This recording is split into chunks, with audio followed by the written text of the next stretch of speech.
Hey, what's up, everyone, and welcome back to another episode of Cheslamania. So, last episode, we finally finished our fifth match of the rating season and got a 600 rapid rating, and then we won our first match out of the rating season and got to 650. So, let's go ahead and boot up another 10-minute game and then get into some analysis. Thank you very much for that comment, by the way, on analyzing my games after the fact.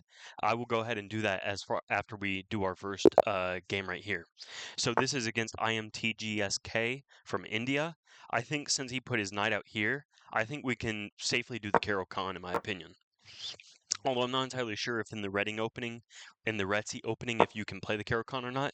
Many people end up playing the Ready opening because they want to choose their opening of choice, and the Ready is like the most flexible option.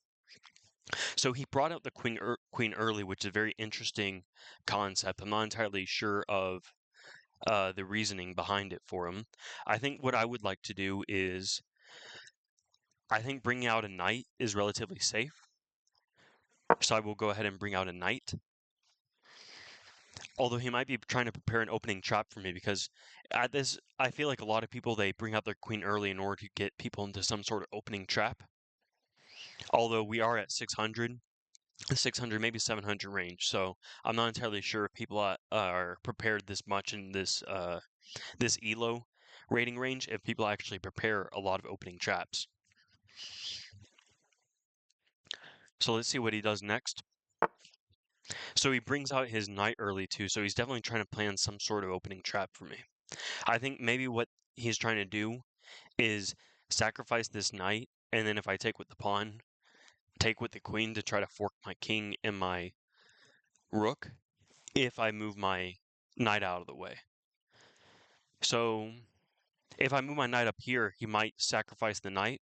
Oh, but then it doesn't come with a check. So I mean that's not really that much of an issue. So we'll go ahead and move the knight over here to try to counter their knight. I know in the Caro-Kann this is a very thematic thing to do. Once the opponent plays something called the two knights attack, what they do is that once you push up your bishop up here or up here in the Caro-Kann, they usually try to bring two knights over to this side of the board. And then if you do not bring your own knight on d7 early enough, then they will actually start launching an attack with both knights at the same time, and it becomes very difficult to play against. So I think with this, I will take with the bishop because I like the idea of if he moves his bishop out of the way, we can do a threatened attack on his dark square over here. So he's trying to attack this weak square with his queen. I don't really mind trading my queens with him, but I think since this guy is very aggressive, very trappy, I think I would rather just protect the pawn passively, and then maybe I'll probably castle kingside because that's on the opposite side of his queen. But I'll just basically prepare for development then.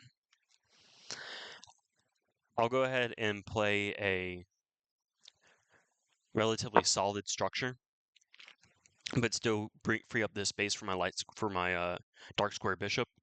In the Caro-Kann, usually you trade off your light square bishop as early as possible, maybe against this knight, not this knight, but the f3 knight. Or if they bring out their bishop, you essentially trade bishops with each other. So I think this is a very natural move because this prevents some sort of doubling of my pawns on my king side, and then I can just castle with ease, and I can also kick this bishop with h6. So he ended up immediately taking, which I think is kind of a inaccuracy, I suppose, because he didn't really gain that much giving me the bishop pair. Usually people in this rating range, they don't really understand the power of a bishop pair. If you have the ability to, and it's prudent for the kind of structures that you're playing as, having a bishop pair is a very powerful thing. And it's actually worth more than a knight. I know it says +3 for a knight and +3 for a bishop, but if you have both bishops together, it's more like 3.5 or 3.25. So I will go ahead and castle because it seems like that's the safe thing to do, and he might do the same. Although this game is playing much more solidly than I would expect at this sort of ELO range. Oh, so he's probably going to try to target this square right here. I don't necessarily hate it.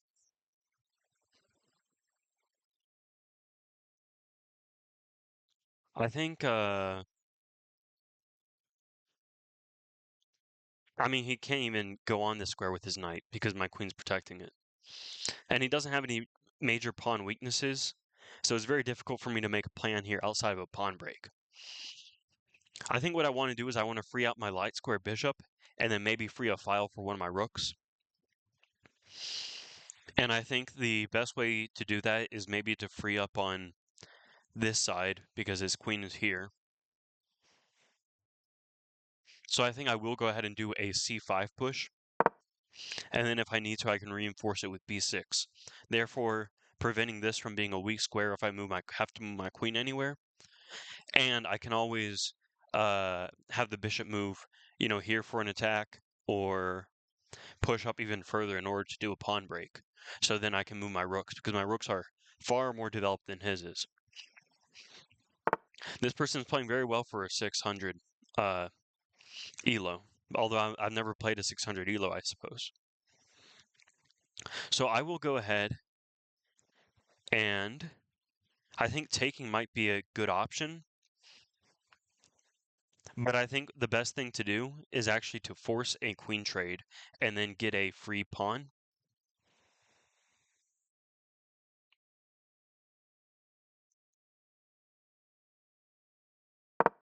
I think that's better. I'll just get a free pawn. Because he might do a trade with my queen, and then I can attack this pawn with my bishop, and it prevents him from castling as well. And then this square is still protected. And then once his queen's off the board, then I can also bring my second bishop into play. Oh, okay. So he ended up attacking me first.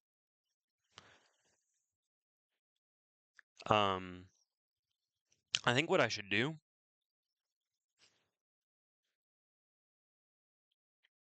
I mean, that's a very interesting move that he did. Should I just go for this pawn, and then he can't take back with the queen? He might reinforce with the rook, and then I can just do the trade. And then, but then I can't move back. I would have to do the retake still. I think just recapturing is good for me.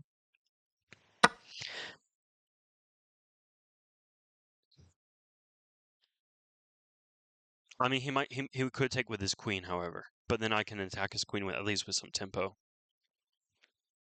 I'm not entirely scared of being down one pawn against this guy. But I mean, this person's playing way more solidly than you would expect.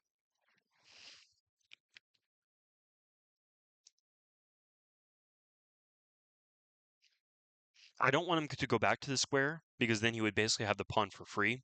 So I think I should put my bishop here. Although I did like the idea of doubling his pawns if he moved this queen out of the way. But then you would have this trade happening, and he could double my pawns over here. So I think it's better if I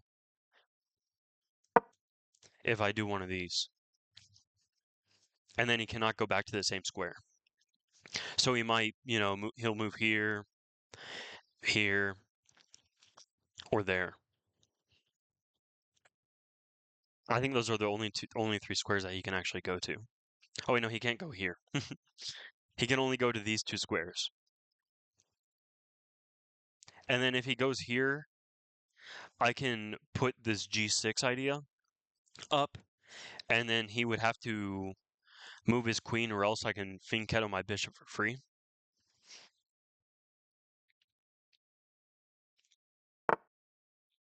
So I think that was the better choice.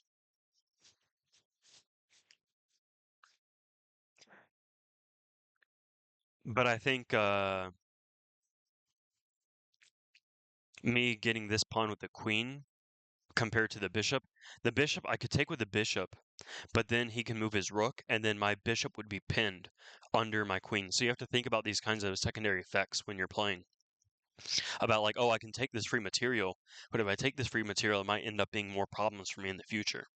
So I'll go ahead and take with the queen, and it reinforces this bishop, and then this diagonal becomes a very major threat against the white king.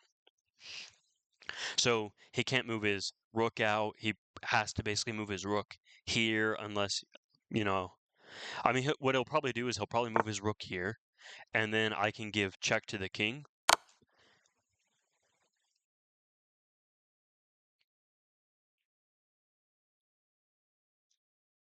because this would make him force his knight back. And then now his knight is pinned, so he can't move his knight anywhere. And then I can take free material. I can maybe take material like this and then move it back to attack his rook.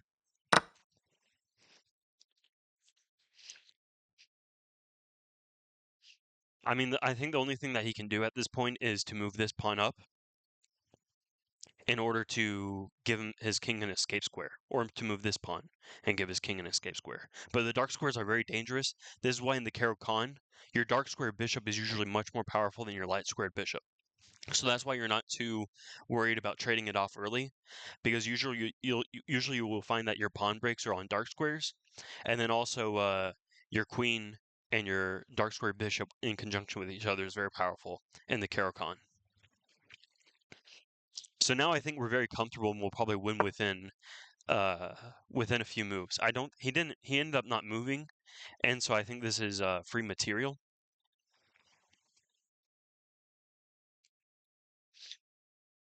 He might be trying to get a passed pawn, run a passed pawn down the board. So I think it's actually better if I take right now. And it also supports my bishop. So he almost got me with that where I was like, oh, I could just take the material right now. But I think it's even better if I go ahead and support my own bishop and prevent him from doing any sort of counterplay.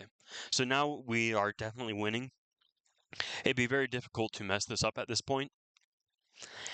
And I mean, he played very solidly. This took way more time out of both of our clocks than any of us could have imagined. At this ELO level, 600 ELO seems to be very good nowadays. When I first started playing chess, 600 ELO equivalent was like maybe 1200 ELO. I'm not even joking. Back in the day on chess.com, if you had 1200 ELO, it would be the equivalent of 600 today. So if you have a low ELO, like below 1,000, I wouldn't be ashamed of it at all, because that 1,000 used to be worth that under 1,000 rating used to be worth millions, bro. It used to be worth millions. So I'll go ahead and attack his rook. He literally cannot move this knight anywhere unless he gives himself an escape square. And now he doesn't want to give himself an escape square because of my pawn. I mean, he could do move it up one. I mean, if he doesn't do that, I think he's just lost completely. I mean, he's already lost because I have a huge advantage in material. But this is the only move that saves him from, I think, a forced checkmate.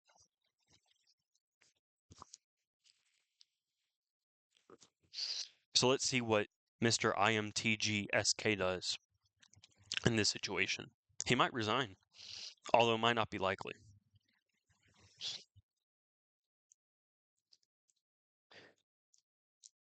By the way, if you have any sort of recommendations for my videos, if there's anything that you would like to see in particular, please leave a like, comment, subscribe down below, and let me know what your thoughts are. I'm excited to get into the game analysis after after he's done thinking. That's kind of the difficulty though with filming sometimes, is that you can.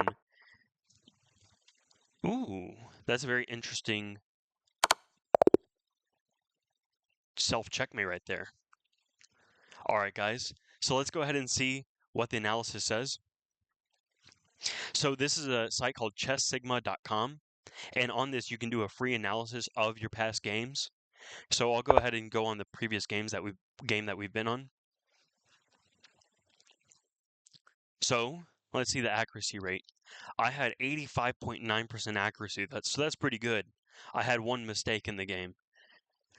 Okay, let's see. So he played the ready opening, and then I played the Caro-Kann. He brought his queen out early, which is apparently not a mistake. It's a book move. I brought up my knight, normal. Then he pushed up his knight a little prematurely.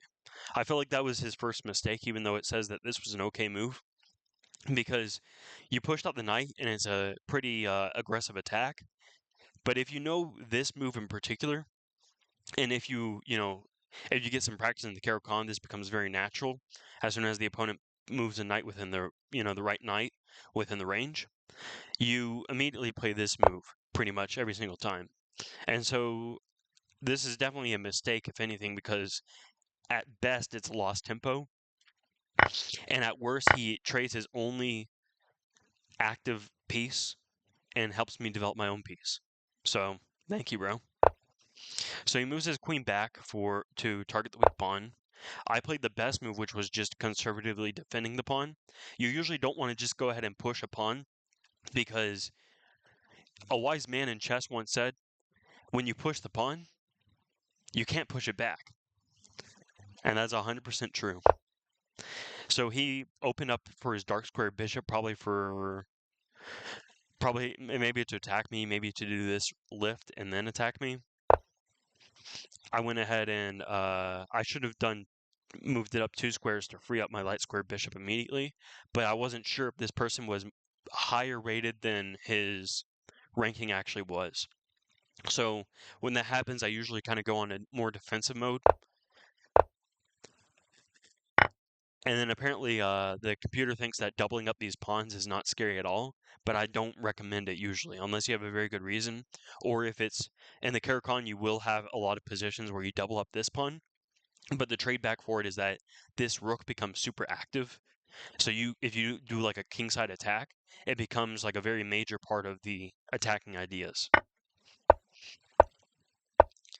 So he moved his knight twice, which is like not a mistake, but usually you want to get, other pieces out as soon as possible, castle, connect the rooks. I did the pawn break at the right time, which I was a little bit surprised about, but it's very logical because you want to have at least some freedom for your light squared bishop, and you don't want to give your opponent a free pawn by accident. So he played a blunder, which I did not punish. The way that I could have punished this was first checking the king, then he cannot then he moves his knight up, and then you have this pin already, and then maybe something like this, and then if he trades, then what do I gain from this outside of that? Maybe that. So then his queen isn't trapped. Oh, but it basically gets to the position that we won in sooner than it otherwise would have been if I've given the check and pinned the knight as early as possible. So I did consider this move, but then I thought, oh, there was no other captures I could do that was very effective. I didn't think that, either the king has to move to prevent themselves from castling, and then I can do this awesome pin where you basically get the queen for free, or if they don't do that, then they have to put their knight here and their position gets cramped very quickly. So that was my mistake in this game. I didn't make any other mistakes. So this is very instructive. And then he took too early. So it was not too risky to take this pawn. That idea that we teased already. And then he ended up taking that pawn with the queen, which ended up not being a free pawn, because it lets me infiltrate the position. And it prevents the queen trade from happening, which the queen trade was a lot better for him. That was probably a saving grace in that game, was if he traded queens earlier. All right. And then, yeah, he gave himself the self-checkmate there instead of losing material. Some people are so afraid of losing material that they will checkmate themselves early because they just want to hold on to any advantage as possible. This becomes like more common with like opening traps. And then also when you get into the master level, you will realize that material isn't, 100% how you win a game. Sometimes you want to sacrifice material for activity or for attacking chances. But yeah, this was a very informative game. What is our new ELO? We gained 48 ELO, so now we are 700 ELO, guys. Man, this is so exciting. I think we're going to make it to 1,000 within maybe 5 videos or something like that. All right, guys. Let me know what y'all think of this video. I hope that y'all found this at least somewhat helpful. And yeah, till next time.